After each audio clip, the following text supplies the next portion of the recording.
My dad works in B2B marketing. He came by my school for career day and said he was a big ROAS man. Then he told everyone how much he loved calculating his return on ad spend.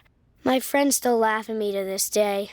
Not everyone gets B2B, but with LinkedIn, you'll be able to reach people who do. Get a $100 credit on your next ad campaign. Go to linkedin.com/results to claim your credit. That's linkedin.com/results. Terms and conditions apply. LinkedIn, the place to be, to be.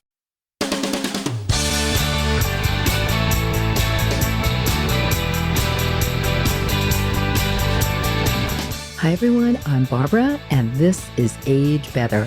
Today we're exploring a fascinating intersection of ancient wisdom and modern aging with Victoria Moran, whose remarkable 50-year journey with yoga has culminated in her latest book, Age Like a Yogi, A Heavenly Path to a Dazzling Third Act. If you've ever wondered how Eastern wisdom can transform your aging journey, definitely stick with me and listen to this episode. Victoria shares practical insights that go far beyond yoga poses, revealing how the principles of yoga can help you age a heck of a lot better. Whether you're already doing the downward dog or are completely new to the practice, you'll learn some actionable strategies to enhance your well-being at really every age.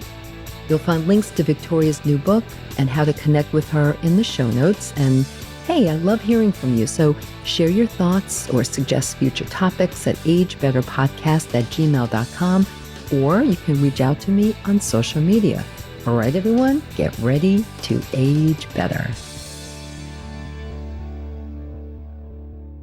Hey, Victoria, thank you so much for joining me on Age Better. And it's my pleasure. Oh, so this is really exciting. You know, I don't know a lot about yoga, which is ridiculous because it's been around for a really long time. And I know that you have been involved in yoga for well over 50 years, my understanding is. And you've written many, many books about it, and also books about wellness and eating, nutrition, and really all of these things that can help us all to age better. But I was really intrigued by your newest book. The title is Age Like a Yogi, A Heavenly Path to a Dazzling Third Act. So I was very intrigued by that. So what made you decide to write a book about aging better and incorporating these practices into your life to age better? Yeah. Well, thanks for asking. So you're right. I did find yoga very, very early. I found 3 books on yoga in the Kansas City, Missouri Public Library when I was 17, looking for God at the library. And these 3 yoga books popped up. And later, not much later, but the following year, I moved to London to go to fashion school. I thought I was going to write for Vogue or something at that time. And while I was there, I discovered a little bookshop that had all kinds of spiritual books in it. And there was a bulletin board and it said yoga classes. And that was where I met my first teacher of the physical part of yoga, the asanas, Stella. And this is kind of a funny, roundabout little story that after I came back to the States and Stella had given me permission to teach beginners. Now there are all these certification programs, but then it just went from teacher to student. And we stayed in touch for a few years, and then I lost her. And when I went back to London, maybe 15 years later, I couldn't find her. So ultimately, I thought that perhaps she had left this planet. But then 10 years ago, by the miracle of the internet, I found her. Did Facebook have anything to do with it by any chance? She had been living on the continent, and she is still teaching 1 yoga class a week and living in a 3rd floor walk up. Stella is 99. Oh, that's so great. She is one of my aging like a yogi role models, and I have many. And I think that's really why I wrote the book, because I have seen what this lifestyle practiced over decades, but even for shorter periods of time, does for people. And it's not just, oh, they look better and they feel better. Well, that too. But I think there's a depth. There's a depth of grace, of understanding, of acceptance, of humor that comes with a yogic lifestyle. And I wanted that. And I'd like to share that with others who find it intriguing as well. Well, it sounds like you've been living that life for, a number of decades already. So I think you're already in a great position to continue to age well and age even better. So what is the core philosophy behind Age Like a Yogi?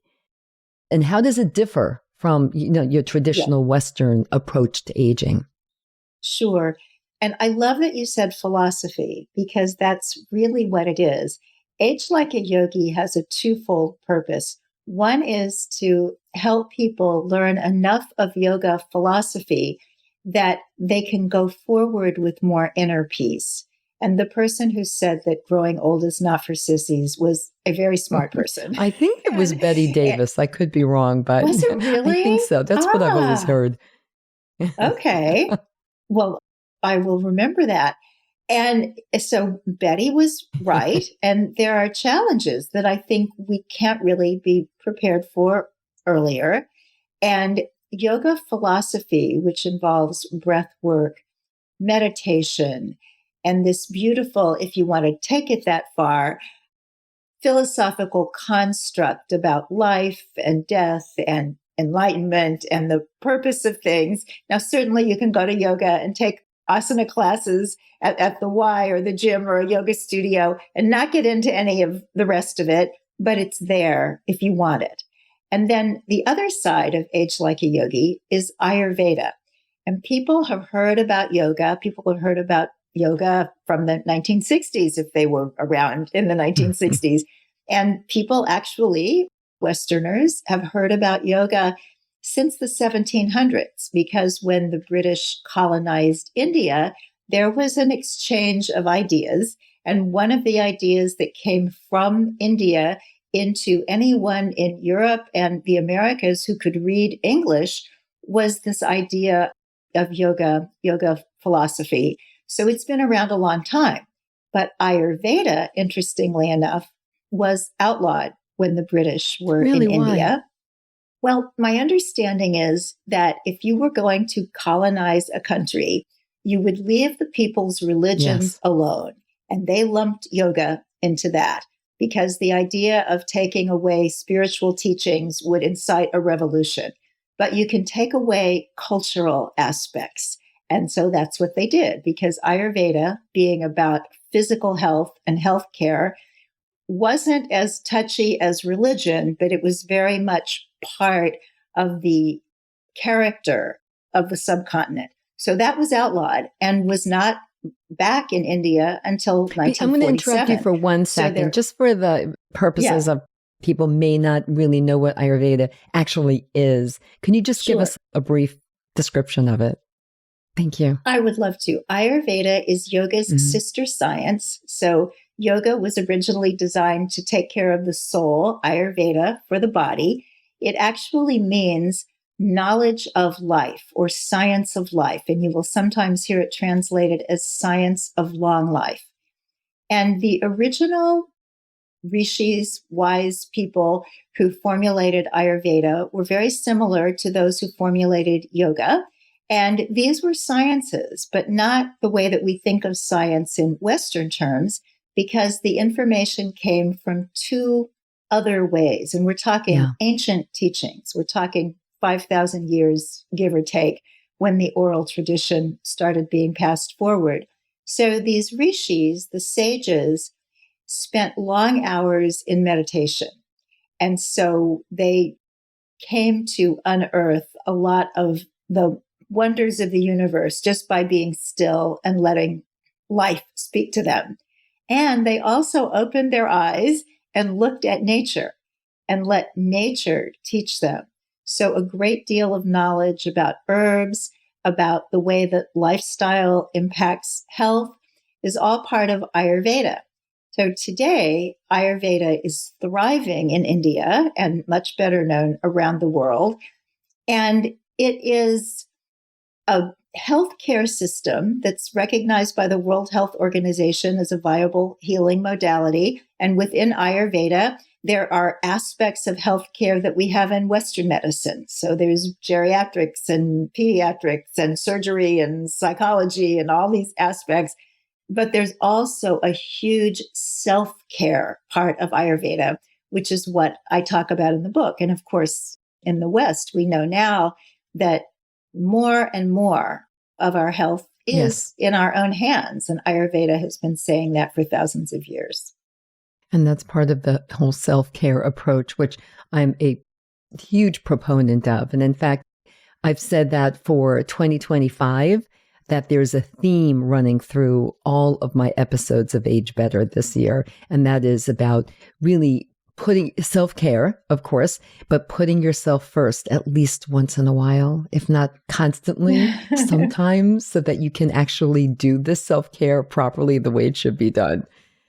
Yeah. Yes. Oh, so thank you for that little history lesson about yoga and Ayurveda, because I really didn't know a lot about it myself. So you talk about like identifying what you call your inner being rather than just focusing on our aging outer shell, which is really pretty tricky since we're living still in an environment, in a world where we put a real premium upon youth and how we look. And so that's the tricky to kind of shift our focus, right, to our inner selves more than what we look like on the outside. So talk to us about that. Well, this is why yoga and Ayurveda are such a great pair, because the Ayurvedic teachings and practices are really there for living better, aging better, feeling better. So we've got that, and that's important. And yoga does not diss the body either, even though it says you are not your body. Now, that's a very odd concept for a lot of Westerners. It's like, well, who else am I?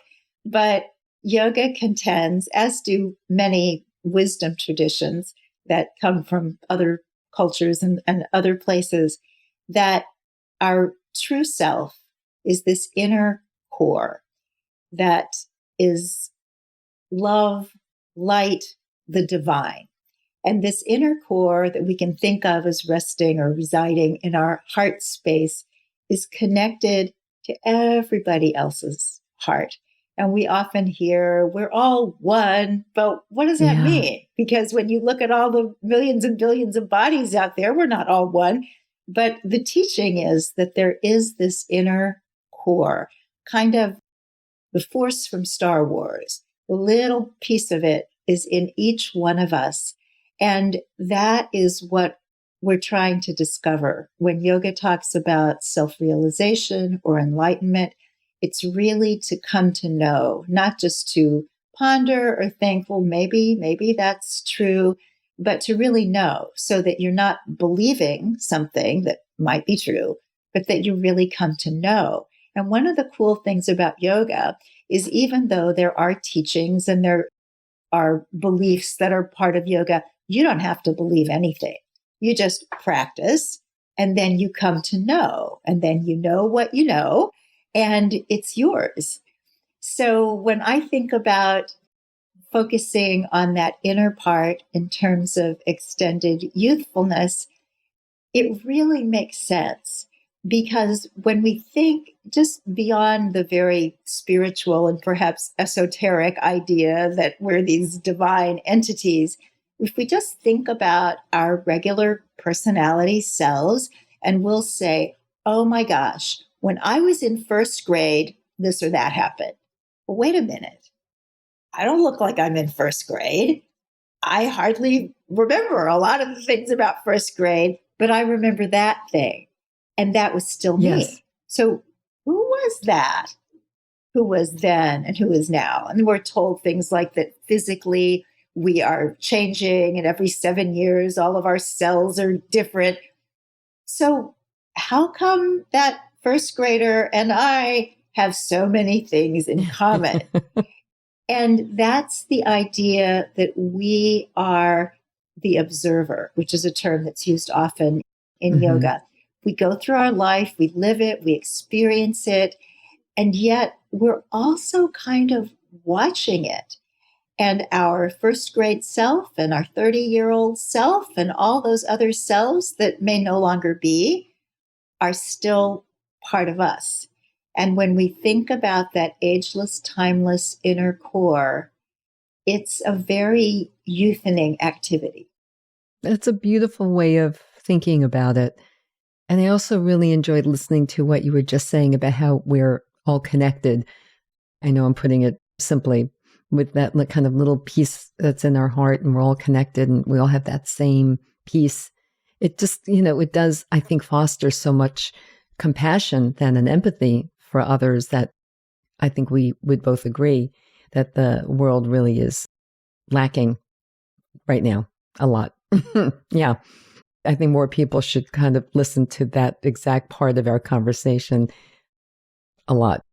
So when I think about yoga, I think about doing things like, I may say it wrong now because, as I said earlier, I haven't been doing yoga per se. I haven't been taking yoga classes, but like the downward dog, things like that. That's what we think of, yes. Right?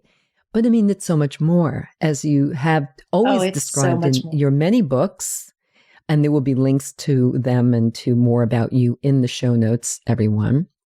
But there's so much more, like what you've been describing, and how meditation is such a big part of this too. Let's talk about that. Yoga, as we're talking about it, which is classic Raja Yoga or the kingly yoga, which it was codified by a sage named Patanjali. And there are limbs of yoga. And one of those is asana, and those are the physical postures. But interestingly enough, in Patanjali, he didn't talk about postures. The word asana means easy, relaxed position.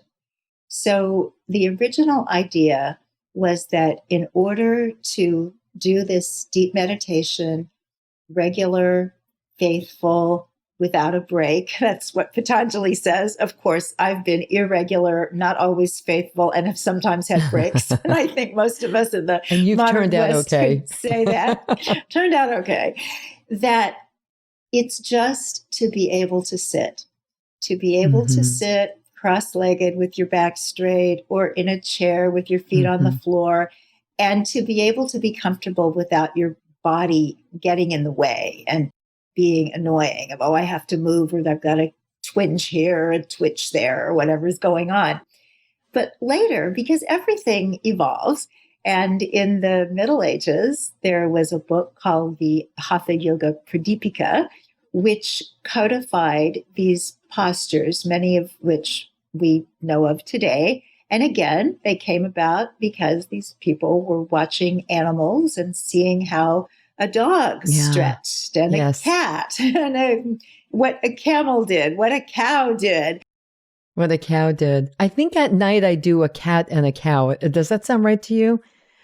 Yeah, exactly. My hands and knees, I round it up and then I scoop it out and then right. So I'm doing a little bit of yoga. And that's very wise to do at night, because something that happens for most people much earlier than we would expect it is we wake up some morning, and I don't know, maybe our early 50s or something, and it's like, wait a minute. What?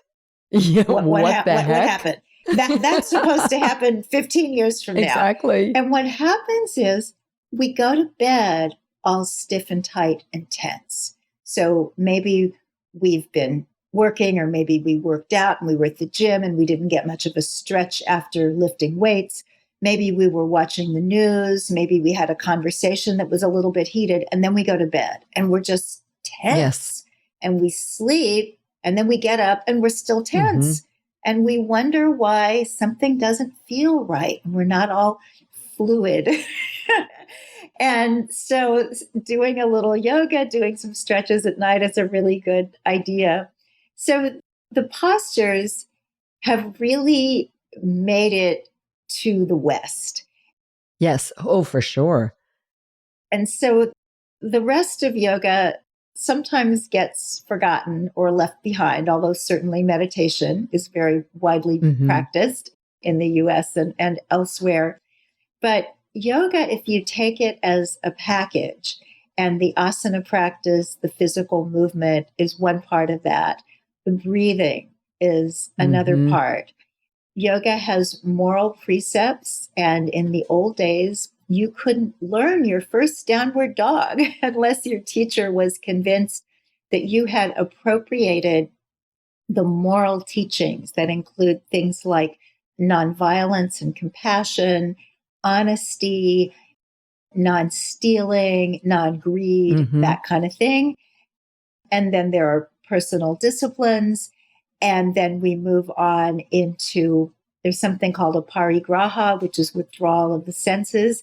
And that's one that's a little bit esoteric. It's fully equal in yoga teachings to the breathing or the meditation. We don't talk about it very much because what does that mean? Withdraw from your senses.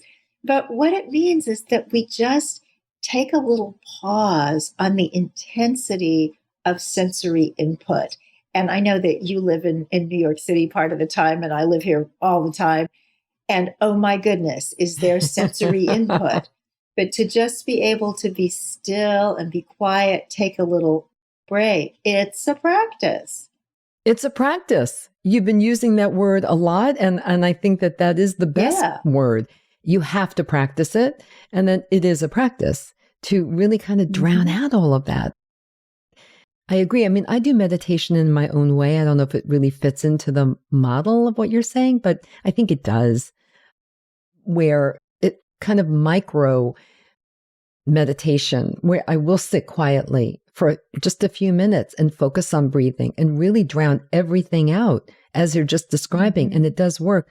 I also sometimes, before my stress fracture and when I was still running kind of long distances, I found that very meditative. And even though it involved my body, it was interesting that my body would kind of flow into this state of I wasn't thinking about moving my body. It was just moving. And so it was like that flow. And I found, sometimes it didn't always work out that way, but I found that, often I was able to get into that meditative running state, which is lovely. Any kind of meditation I have found, and I've only started to embrace any of these things I've been talking about, like the cat and the cow moves or postures before bed and so on and so forth, within the last 10 years, as I've gotten older is the point. And I feel like that's all helping me a great deal. Oh, I'm sure it is. And what you describe as meditation is absolutely meditation. If you think about adventure sports, my daughter is a professional aerialist and stunt woman. Oh, wow. And although she has nothing to do with yoga, that's yours, Mom. I don't do that. But certainly flying through the air when you've got to be absolutely certain where you are, that is the kind of focus that is really meditation. Driving in a blizzard is a meditative experience, one windshield wiper at a time. So we've all experienced these things. And I think that's what's kind of fun about all of this, that sometimes people still, if they haven't gotten into some of these practices before now, they think, I don't know if that's me. And yet, if you think about it, there's so many of these things that we've already done. This is just a way to formalize it. Yes. No, well said. Now let's go into like a day in the life, maybe even yours if you want to talk about it. Like if we were to embrace all of the principles and the practices and the postures that you're talking about in your book, Age Like a Yogi, what would a day look like? Like what would it look like for someone in their 50s, 60s, 70s, and so on? Yeah. So I'll talk a little bit about the Ayurvedic Dinacharya, which is daily routine. And this involves some yoga teachings as well. Now, let me just preface to say that you could totally spend your whole life doing this. An aspiration could be, I'm going to retire so that I can live like a yogi, because you could literally spend all day, particularly on some of the Ayurvedic ideas. And many of them are so sweet and so much fun. And so often they'll say, well, do this first thing in the morning. Well, first thing in the morning is finite. If you did everything, it would be going on until evening. So I'm just going to give a kind of general overview. Like the highlights, maybe. You pick and choose.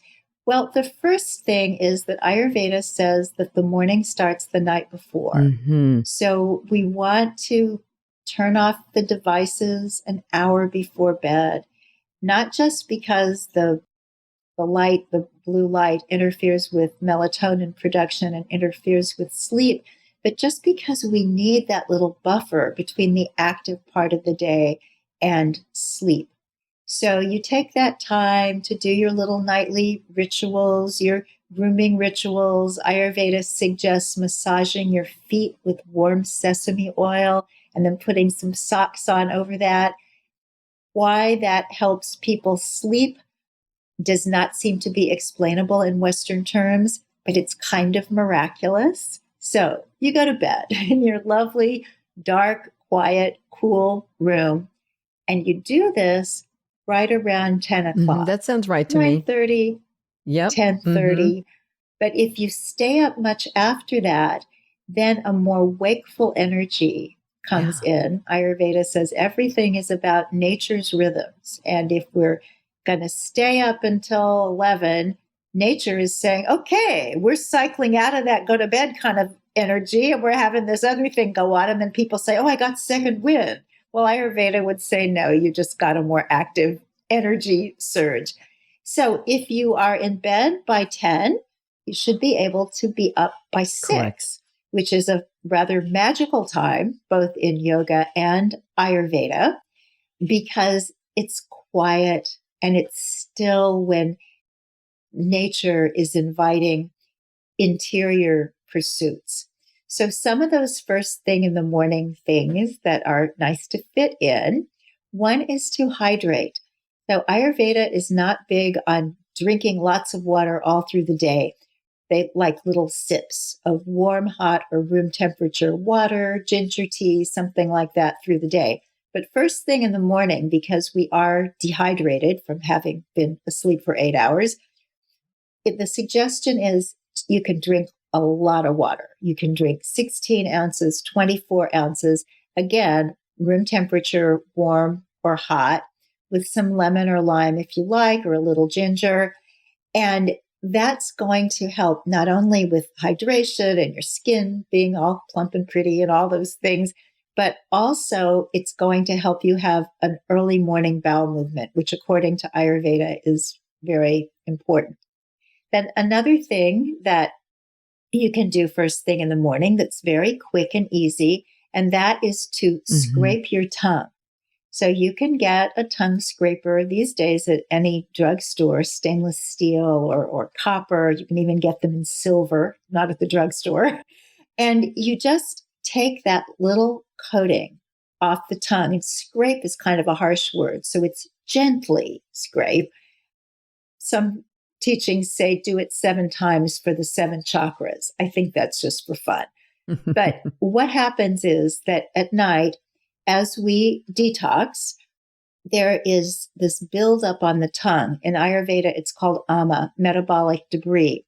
And anybody who's ever fasted knows that after a couple of days on a fast, you practically have argyle socks inside your mouth. And the stuff is just true. really, really thick. But just regularly, you can help with the detoxification efforts and certainly sweetening your breath by scraping the tongue.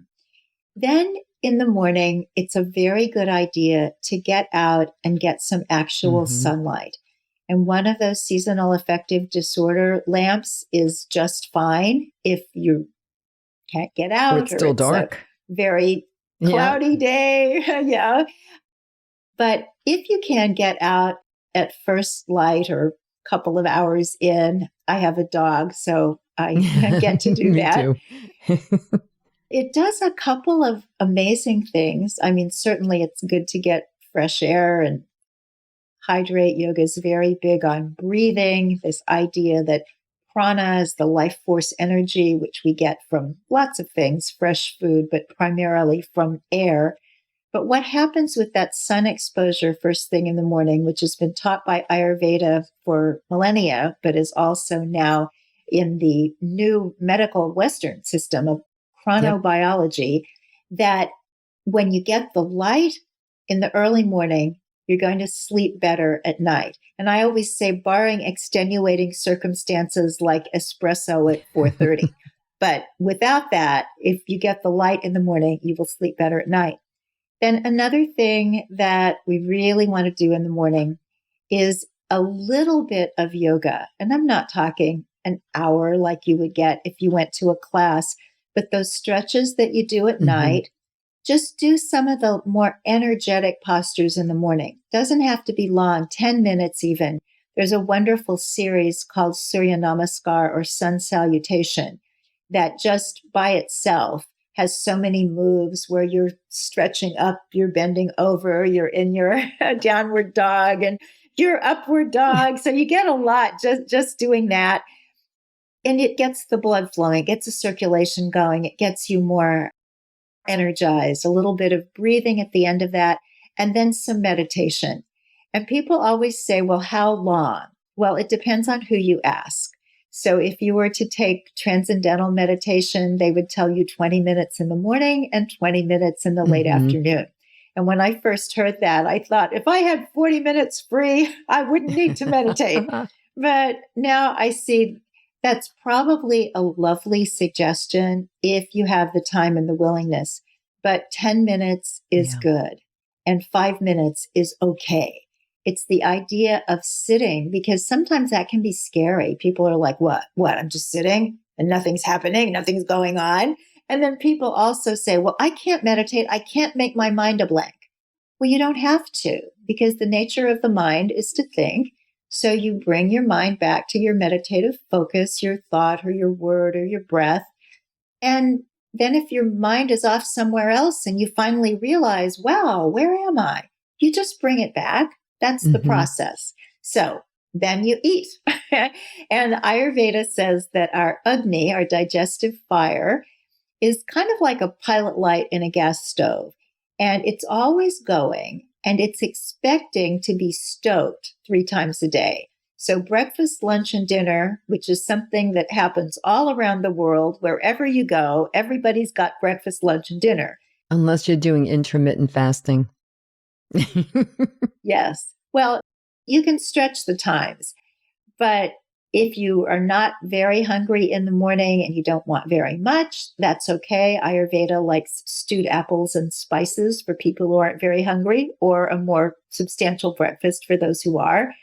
And then in the midday is when we want to have our biggest meal. So I talked about breakfast, lunch, dinner, because that's how we think of it. But it's really more like how our maybe great grandparents did it on the farm with breakfast, dinner, supper. Correct. So my grandmother came from Germany, and that's exactly how she referred to our meals. Supper was, especially Sunday's supper. Supper was at night. It was later than the midday meal. Exactly. And so, there's so much of this wisdom. It's kind of gone global a long, long time ago. And so many people and so many systems have it. So that's midday. If you do a second daily meditation, it's nice to do that kind of after work, before dinner.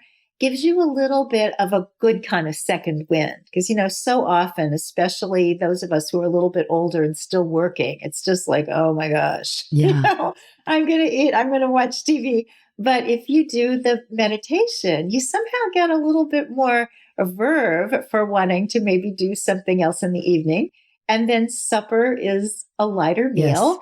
And the suggestion is just be happy after dinner. Don't worry about having to solve problems. Don't talk about doctors and lawyers and things like that after dinner. Just have some ease and then you're ready. And maybe don't put on the nightly news either. Yeah. I would advise. And then you're on the floor doing your downward dog again. Yeah, before you know it, you're doing that. I really have found that has been very helpful to also relax me. And you're right, as we get older, we do wake up with more stiffness and maybe more discomfort in joints and the like. And I do find that is very helpful, both in the evening before bed and also, as you just pointed out, in the morning. I do stretches from bed. It's so funny. I am doing a lot of what you just described. I do try my best to get outside and get some sunlight in my eyes early in the morning, like within an hour, if possible, of waking up, because I've read so many studies about it. I also follow Dr. Andrew Huberman. He has a podcast called The Huberman Lab, and he talks about this a lot and all the scientific reasons. So it's interesting that this is also part of the practice. And then also you mentioned the scraping of the tongue. So interesting. He also recommends, Dr. Huberman also recommends, he didn't say scraping of the tongue, but first thing in the morning, of course, drink. I think really that's a very good idea to rehydrate ourselves, but also to take that first sip of water, or, even more than a sip, and like fill your mouth with water and like swish it around for a while. It's a similar thing. It's not as aggressive perhaps as the scraping. That sounds like a really great idea, but it's like a similar idea. And so I was really intrigued by that. Well, so much. Yeah. And then moving early in the day. I mean, that's always when I prefer to exercise. And it's the meditation part that I'm going to start to do more of. Like intentional meditation, like really sitting down. What I do after I did all those things that you described, but my version of them, instead of meditating, I'll sit down before I eat. Instead of meditating, I'll do Wordle. So I don't think that counts as meditation, right? Probably not, but you are the expert on your life. And if you say that's meditation, then that's what it is. This is one of the other things that I think is liberating about being older. It's like you can kind of let go of some of the rules. For meditation, I do find it worth following some of the rules, just because you talked about the scientific studies, and there's been so much starting back in the early 1970s with Dr. Herbert Benson at Harvard. Nobody in the West had looked at meditation to see what it could do. And the studies just keep on coming and keep on coming. And my very favorite one was, 20 years ago now, but they looked at people who had meditated regularly for 5 years or more and compared them to a control group that did not meditate, same ages. And they found that the meditators were physiologically 12 years younger. So I always say to my audiences, just subtract 12 from your chronological age. So whatever age you are, subtracting 12 years is quite a bit. So they were looking at things like body mass index, A1C, cholesterol, HDL and LDL. They looked at joint flexibility, vision, hearing, all the things that are supposed to go south over time. And the people who had meditated regularly for more than 5 years were not having that to nearly the degree of the people. That's really fascinating. And it makes you think, well, maybe because they were so focused on meditation and breathing, and maybe they were just more focused on their overall health and well-being as well. Or was everything, I'm curious if everything was equal, if the two groups worked out the same amount of time, had roughly the same way. You know what I mean? I'm just so curious about that.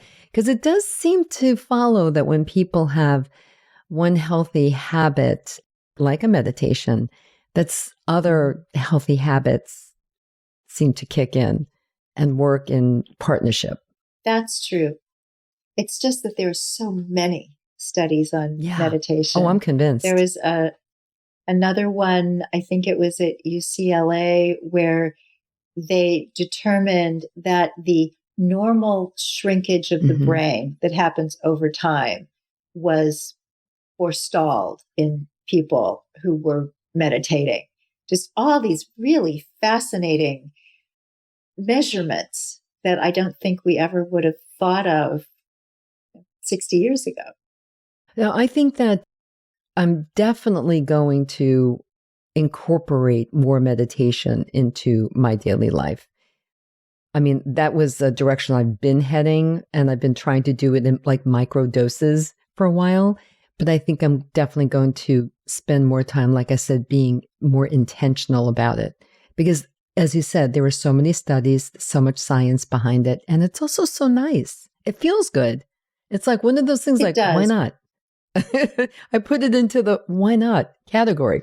So let's talk about community and connection, because your book does delve into that as well. Mm-hmm. So how important is the social aspect of a yoga practice, and especially as we get older, and then as we creating these supportive relationships is even more important. Talk about studies. So many studies talk about probably the number one most important social reason why some people age better than others is because they have maintained those social connections. So talk to us about that. Yes. Well, in classical yoga, which was largely a monastic tradition, there wasn't as much attention paid to that. But the wonderful thing about adopting an ancient teaching for our current reality is that we are in current reality. And as you say, the studies that are coming out about social connection and aging are just profound and numerous. Yeah. So in yoga, there is the idea of what I call a little spiritual circle. The word is sangha, used sometimes in yoga, quite a lot in Buddhism. The idea that from your lovely network of friends, there are some who are kind of spiritually on your same wavelength. And to just note these people for when that is the kind of support that you need. And it's not that everybody has to agree on all sorts of theological and philosophical fine points, but just that we respect everybody else's fine points and everything else about them, and to just have some support. So having support, for example, in getting up early, having support in meditating, being able to bookend, like, okay, tomorrow morning, I am going to meditate and I'll call you at 9:00 and let you know that I did it. It seems like a silly little thing, but because we do care so much about the people that we care about, if we tell them we're going to do something, we're going to do it. So it's the idea that you can certainly be a soul practitioner. You can be the modern American version of the yogi in the Himalayas. And yet, most of us, that's not going to be how it is for us. And so to just have that connection. And one of the things for me that lets me know, somebody asked me in an earlier podcast, well, how are you doing? How is your spiritual growth? How are you doing with that? And I was reminded that somebody asked Edgar Cayce, the psychic, back in the 1940s, how people could tell if they were growing spiritually. And he said, ask your family. And I just think it's so important that we have somebody reflecting back to us, people who will tell us the truth, people who will lift us up. It's good. It's good. We all have that. A little story about Edgar Cayce. I'm in right this minute in Virginia Beach, Virginia, and Edgar Cayce, when he was looking for his permanent home and where to build his practice, he looked everywhere. And as the story goes, all the signs pointed him towards Virginia Beach. And his center is right here in Virginia Beach. And it's world famous. And it's really something. So anyone listening, if you're anywhere near Virginia Beach, driving distance, or even just want to intentionally visit Virginia Beach, beautiful ocean, lots to do and see here, that is something to see. It is. And here's another little interesting kind of tidbit, that the biography of Edgar Cayce, that I believe is the most famous one, The Sleeping Prophet, if I am not mistaken, was by a New York journalist named Jess Stern. And Jess Stern also wrote the first book I ever read about yoga back in the 1960s. You can still find it, Yoga, Youth, and Reincarnation. And this was when yoga was not very well known in America, but this journalist had heard of it, and he was in his 40s, and I guess he was getting a little bit of a belly that he wasn't happy with, and he was chain smoking and all the things that were kind of common at that time. So he took off several months and moved to Cambridge, Massachusetts to live with the family of a yoga teacher and see if it would change his life. And it did. And it did, huh? Yeah. That's incredible. Yeah. Edgar Cayce Foundation. Thank you for reminding me. It's like I haven't been there in a while. They have a great spa also. So your book also talks about leaving the world a kinder, safer, saner, and a little more beautiful. So talk to us about that. Well, that's legacy, but it's also what happens when we live a peaceful life, which also makes things better for us. So it really is a win-win. So I think when we come to realize that there is some kind of connection of all people and all beings, that we really are here for a purpose. And I think that's the thing that's so beautiful about yoga. It's so beautiful about spiritual teachings, religious teachings, that it does give life meaning and purpose. And so does, a secular life lived as a humanitarian, also beautiful. Whatever you can do that gives life meaning. And in yoga, there's a lot of talk about energy. So you get up in the morning, you go downstairs and you say good morning to the doorman. And he says, well, it's not very good. My dog is really sick. And you take the time to stand and listen and care what's going on with this man and his dog. And you think to say, okay, I'm not going to ask you about this if it's difficult, but I want to know if anything changes. I just want you to know that I care. Well, that's a little bitty tiny thing between two people. What is it going to do for us? My grandmother would have said the price of tea in China. But there are ripples. Yes.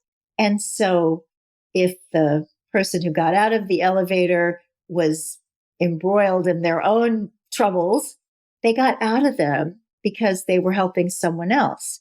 And the person who came to work with troubles, feeling like maybe nobody cares, is all of a sudden assured, well, somebody cares. So the next person that each of those people meet is going to get a better meeting because somebody lifted somebody up. And it ripples and it ripples and it ripples and it ripples. And that's how we get a kinder, gentler world. And I think so many people now are looking at the big picture, because the big picture, if you get it from watching the news, can be very disturbing and confusing, that we do what we can do with that. We can write our letters and we can carry our signs and do all that stuff for whatever is important to us and how we see what is the right way to move in those bigger picture ways. But so powerful is what we do ourselves. Meditation, for example, that seems so internal. When I was a kid, people would call it navel gazing, meaning that you were just wrapped up in yourself. Right. And yet what happens is you're creating this higher vibration around you to ripple out. And people say, oh, that's silly. That sounds like leftover hippie stuff. But you walk into a cathedral and you feel something. And you walk into a bar and you feel something. And it's not a judgment call. Maybe you'd rather be in a bar. But the feeling is different because of the kinds of thoughts and the kinds of activities that have been engaged in those two places. So everything we do to uplift, like one of my chapters is called Elevate Everything. Yeah. Because every time you do that, you are creating a better energy flow within yourself for your own health, vitality, peace of mind. You're creating a more beautiful, peaceful atmosphere in your home, in your family, at your workplace. Why wouldn't you want to? And then with each person that you meet throughout that day. will be touched by that energy. No, it's a beautiful thought. And it's so funny. I think that I have embraced that whole approach to living in the world with other humans more as I've gotten older. Again, this is like really wisdom is not just some fantasy, everyone. It's true. You do get wiser, hopefully, as you get older. I mean, I don't know. I think like when we're younger, we're just really flitting around the universe a lot. I'm not saying everyone, of course. These are broad strokes. Yeah, but it's so engaging. Yeah, you know, totally. when you're young, it's like, whoa, everything is new. Everything is exciting. You get this magnificent body and it changes and everything is just like, wow, what just happened? This is so cool. And now what am I going to do? And what am I going to change? And who am I going to meet? And all of these things. And then we get older. Yeah, it's more about taking. And that sounds selfish, and I don't mean it to sound, but it's more like, and it makes sense. It's an evolution that we go through spiritually, emotionally, intellectually, physically, of course. But we're taking from the universe and from people and experiences to learn and to grow ourselves. Right. But now, not to say that we're not still growing and learning. We are. We always do. We always will. But it's like what you've been saying. I just feel that where we're just giving back more. Yes. And it's all right on time, due and fine. Mm-hmm. It's just in Ayurveda, we talk about these 3 doshas, and the one that is more prominent in everyone in childhood, kapha, is just lovely and sweet and generous and open. And then we come into this phase of pitta. And this is when we're finishing our education. We're finding a career and a home and a partner. We are perhaps having children. We are saving for retirement. We are taking care of elderly parents and all these things that require so much executive functioning. And it might seem selfish, but if we're not focused on that, who's going to focus on it? So it's very, very important. And this kind of goes on depending on the person, mid-50s, 60s later. And then, according to Ayurveda, this other energy called vata becomes more predominant. And vata is the energy of air and ether. So there's a certain lightness about it. And the downside of that physically is that we get drier and the joints get a little bit less lubricated. And we tend to be cold, and we may tend to get more anxiety. Our digestion maybe isn't cast iron like it used to be, but we can do things to work to pacify that vata and bring it down for greater physical health and actually a little bit of age reversal as well. And yet when you look at what life is naturally like when you've got this fiery energy happening in midlife, and then a little bit more of this kind of air and ether when we get older, it all makes sense. Oh, it does. Yeah, it really, really does. Well, thank you for all of this. And thank you for writing that book. Again, there'll be a link to the book in the show notes, everyone. And I've really enjoyed this conversation very much. But before we wind down, can you just share your 3 top takeaways that you really want everyone to remember? Yes. You are magnificent. And that's not an ego thing. That's because of what's living in your heart. And number 2, self-care is fun and it's important. I think it's so easy sometimes to want to say, oh, well, I need to go do something with more gravitas. No, if you want to have gravitas going forward, you must take care of yourself. And finally, number 3, the moral precept of yoga, in yoga, that comes first is ahimsa. And that is kindness and compassion. So we start by showing it to ourselves, and then we let it ripple out so that even when somebody is annoying to us, even when we're talking to somebody who might be a robot, just take a chance that maybe there's somebody with feelings, and remember ahimsa. Thank you. I really appreciate that you were spending this time with us today. Thank you so much, Victoria. I hope you'll be back. Thank you so much, Barbara. All the best. Thanks for tuning in, everyone. If you enjoyed this episode of Age Better Podcast, please do a few things. First, share it with all your friends and family. Then, subscribe to Age Better wherever you listen to podcasts, including YouTube, so you never miss a single episode. Finally, if you have ideas for topics you want me to cover in a future episode of Age Better, send an email to agebetterpodcast@gmail.com or reach out to me on social media. Until next time, remember this. We can't control getting older, but we can control how we do it. Talk to you soon.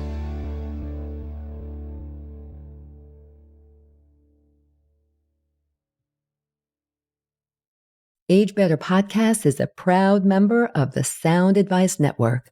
Sound Advice, women's voices amplified.